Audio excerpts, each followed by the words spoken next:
Borderlands is borderline unwatchable, and I would know because I've seen this movie more times than anyone else in the world. Because you see, one viewing is simply just not enough for the human brain to comprehend just how many layers of trash Borderlands has buried within it. I don't think it gets anything right. God, I hate this planet. It butchers its source material, the plot is brainless, the casting choices were baffling, the action is bad, the jokes are even worse, and the dialogue is terrible. Oh yeah? You in what army? The one right behind me.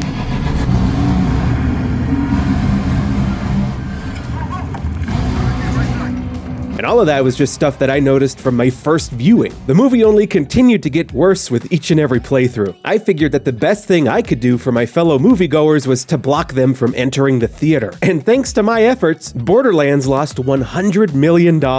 It's a current-day Cats, a modern-day Morbius, and a film of this caliber demands examination. I mean, you know a movie is awful when the woman in front of you just compulsively pulls out her phone to scroll through it and then lock it again. But you know it's especially bad when the YouTuber behind her feels compelled to pull out his phone to film her pulling out her phone because he's just not invested in the movie. But when I was reading her emails there, it seemed like she didn't get the job she applied for. So I started up a GoFundMe for her. You can check that out in the description. Now, before even walking into the theater, I knew that this movie was going to be bad. It has some of the worst casting of all time. What a great cast. They got the 55-year-old Cate Blanchett to play the 22-year-old Lilith, the film's main character. I knew nothing. And you know, Cate Blanchett is obviously a perfect choice for this movie as she's known for her prominent work in the action-adventure genre, such as the seat-of-your-pants thriller The Talented Mr. Ripley, the action-packed Tar, and the pulse-pounding The Curious Case of Benjamin Button. And they got Kevin Hart to play Roland. Roland is a guy who has a narrative attached to an agenda of good, right? And his agenda of good comes from once upon a time being a part of something that wasn't so good. Now this actually makes a bit of sense as Kevin Hart has been in a good deal of action movies, but always as the comic relief to keep the audience Roland in the aisles. Are you signaling? It is a force of habit!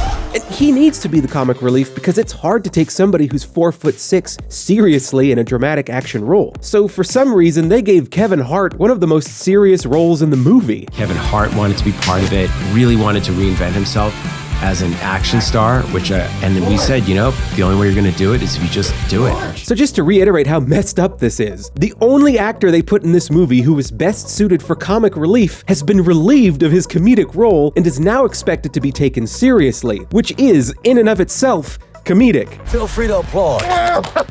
To play Tiny Tina, they got a tiny Latina named Ariana Greenblatt, and she just doesn't fit this role at all, purely because she's not a good actor. Time to make it rain! With your body parts! She gives a terrible performance and ends up being obnoxious, kind of like in the game.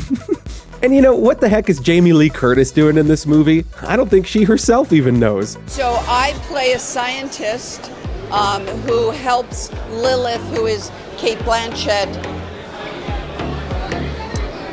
Also, I find this extremely interesting. There's some mixed information going on. Jamie Lee Curtis claimed she took the role because she heard Cate Blanchett was going to be in the movie. It was just Kate when I first heard about it. And I was like, yes, I will go to Budapest and make a movie with Cate Blanchett. But Cate Blanchett claims she took the role because she heard that Jamie Lee Curtis was going to be in the movie. And she's a big part of the reason why I wanted to do this, just to work with her, you know. So what the heck's going on here? Is this just another curious case of elderly confusion? Or are we being lied to? Perhaps it's both, an elderly lie, otherwise known as an Eli.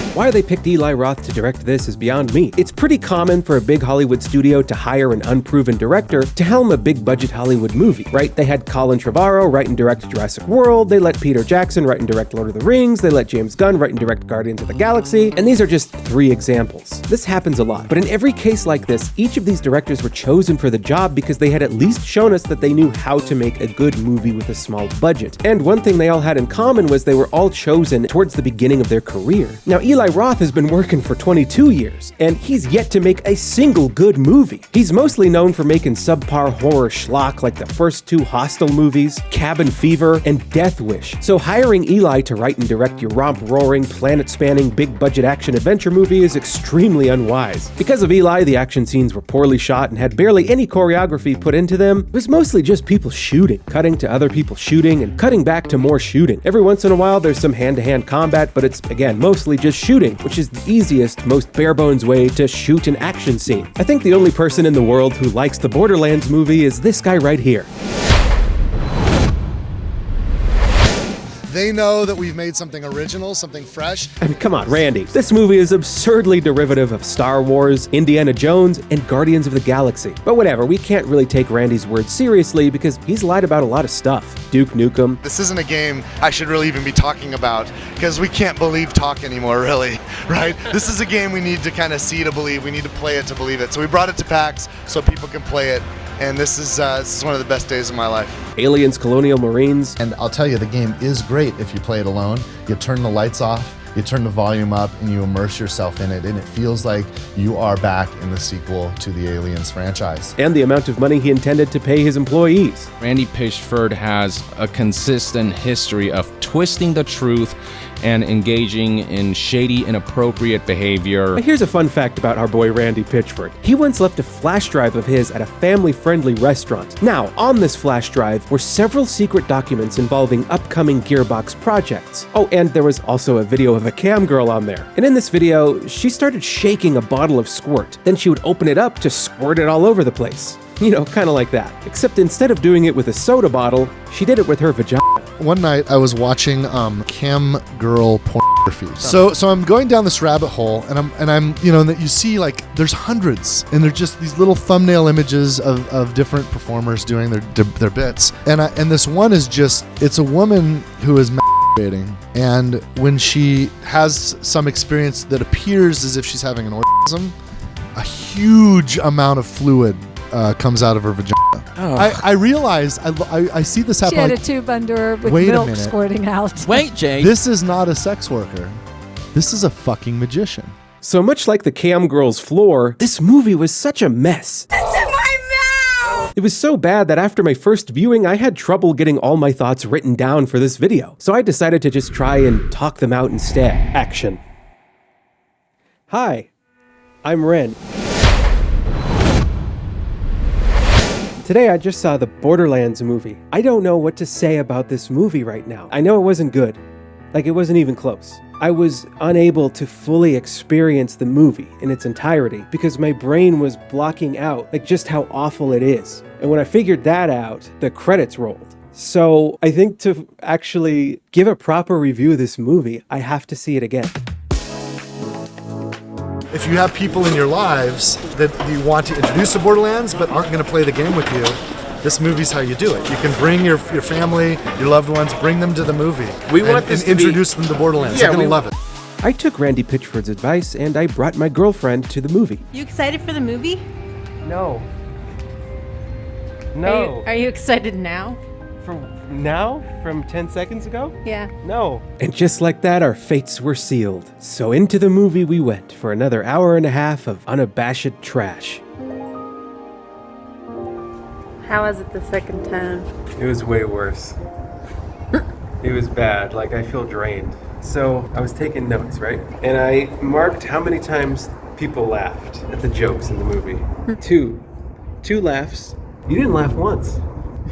No. Later that day, when we went out to lunch, as fate would have it, a flash drive was on the table right next to ours. It almost felt as though that Randy Pitchford himself had left it there for me to discover. And when I plugged it into my PC, I was disgusted with what was inside of it. It just has one file. It says Randy's Cam. I'm a little afraid to open it up.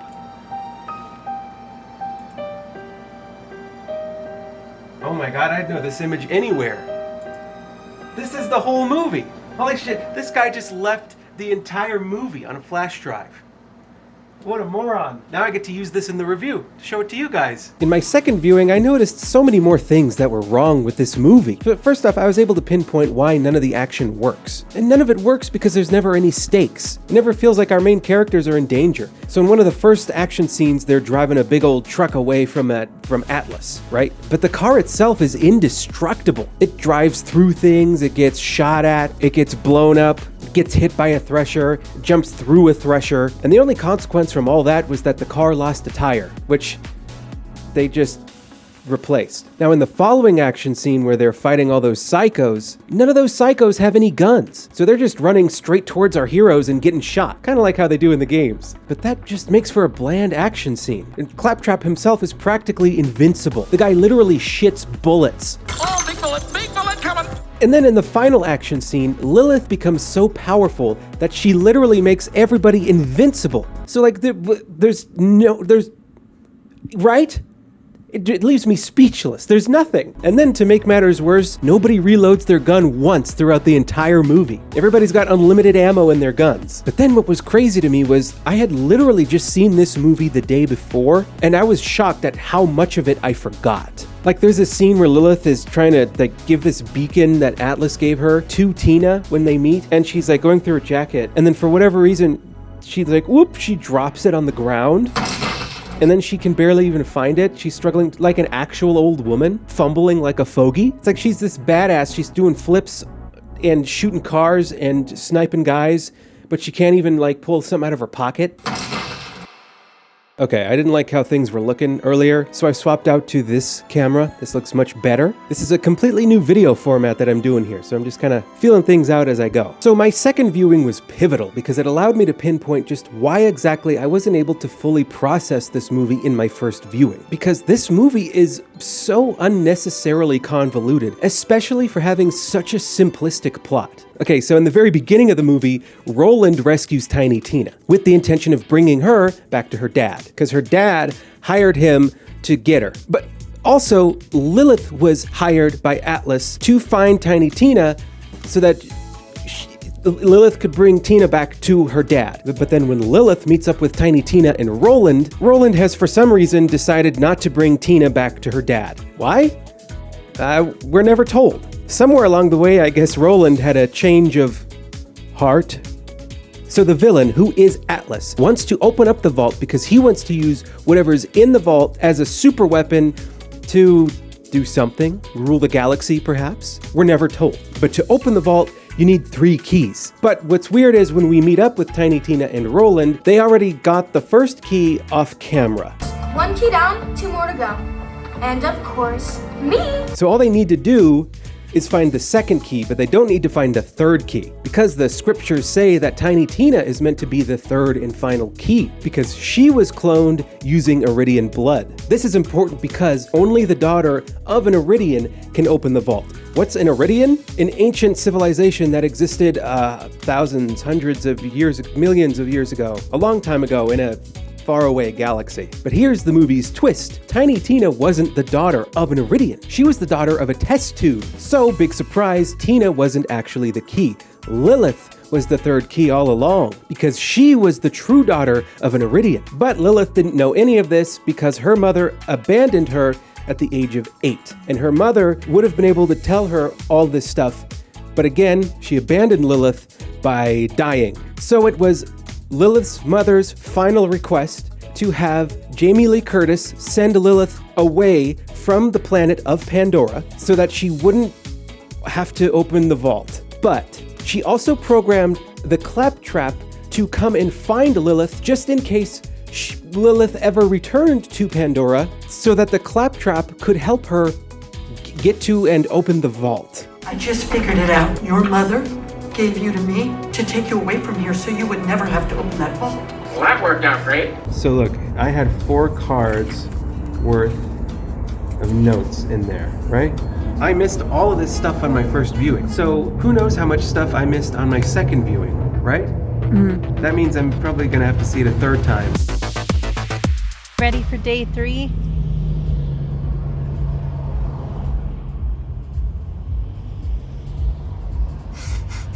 You look excited. I did another laugh counter. So it got 2 laughs again. One from 4 people. The second laugh was from 3 people. My third viewing was when I was able to understand just why so many of the jokes in this movie fall flat. It's because most of them have nothing to do with anything that's going on in the moment. Most of the jokes stop the movie dead in its tracks for something that just doesn't work. Mission accomplished! And the jokes are non-stop too, which, to be fair, is how the games are. It's always trying to be funny. Nearly every line of dialogue has a joke attached to it. And when everything is funny, nothing is funny because they haven't established a foundational baseline for seriousness. A seriousness that they could then use to contrast the comedy with. And, you know, it also really did feel like some of the jokes were written for children. Like there's this one scene where Claptrap is dirty, so he gets into an electric shower and it zaps him and stuff, and he starts like wigging out. I don't think a single adult would laugh at that. I also started catching on to all these like little nitpicks and things like that. Like in the very beginning of the movie, Krieg escapes being held captive by simply breaking through the glass, leading you to wonder just why he didn't break out of there before, at any time. And why does this prison facility have such weak glass? And why would they put such a big buff psycho in this cell that has such weak glass? Yet they put Tiny Tina in a room with a gigantic blast door. Shouldn't Krieg be in this room and you put Tiny Tina in the room with glass? Also, how in God's name was Kevin Hart able to open up a blast door with just his bare hands? Oh, and while we're asking questions, what the hell did Tiny Tina even do to end up in this cell anyway? We're never told. And this is just the opening scene, by the way. No, as soon as it started, every part of my body wanted to get out of that room. You know? And the worst part was like I knew everything that was going to happen, but I was powerless to stop it. I realized another problem I'm having. I spend so much time in this movie writing notes, yeah? Mm-hmm. And I'm missing the movie while I'm doing that. So what I got to do is I got to go see it again tomorrow, but not take any notes. Gonna see Borderlands for the 4th time. I didn't even want to get out of bed this morning because of this.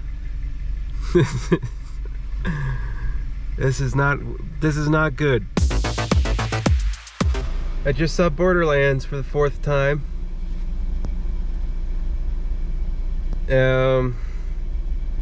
I feel like I don't exist anymore. Like I had to detach from reality to make it through that again, you know? Not taking any notes, it really allowed me to soak in the finer details of this movie. Like a can of Axe body spray sitting on the counter at Mad Moxie's. Missing muzzle flashes when Cate Blanchett fires her gun, and then Cate Blanchett sounds drunk and slurs her own name when introducing herself to Tiny Tina. Name slowly. See? Name slowly. Let's hear it again. Name slowly. One more time. Name slowly. One more. Name slowly. It then became glaringly obvious as to why this movie is such a bad video game adaptation. Like, yeah, it has stuff from the games, like Skags, the bus driver, Mad Moxie's Moxie Pad, but apart from having obnoxious characters, it really feels nothing like the games at all. It doesn't hit any of the notes that the games are famous for, like having someone or something get ran over at the very beginning of the game while the credits pop up as our heroes are kicking ass. And it's a cardinal sin that they didn't even have like a single character introduction splash screen like they have in the games. I don't know why they wouldn't put these in the movie, especially because they're extremely easy to make. Case in point, look at this one. And there's no reference to looting, which is strange because Borderlands is a looter shooter. It would have been really fitting if after the first action scene, Cate Blanchett had said something like, "Make sure to check every dead body for weapons because you never know when you'll find yourself a better gun out here," right? Wouldn't it have been cool if the characters were constantly grabbing new guns and melee weapons off of dead enemies to constantly upgrade their loadout? You know, like in the video game. And the more times I sit through this movie, the more I realize just how bare bones in this plot is. Like, it has nothing going on in it. Seriously, all they have to do in the movie is find one key, because they already found the other key off camera, and Lilith is the third key. And so almost every scene in the movie has little to no bearing on the overall plot. It's mostly just bad jokes, bad action, and exposition. Chemical waste from the mining equipment. It's corrosive enough to dissolve almost anything except the natural crystals in this cavern. I had a hard time focusing on this movie, and I think part of my problem is I have all these biases from the previous 3 viewings going into this. What I need is a fresh perspective, right? So what I'm gonna do is, I'm gonna see the movie one more time. This time, I'm gonna see it in IMAX. And that should prove whether or not this is actually a bad movie. Then we'll know for sure. Golly, I'm excited. I'm excited to see this for the 5th time. Okay guys, can I go to the right lane? Tell me in the comments if I can maneuver to the right lane.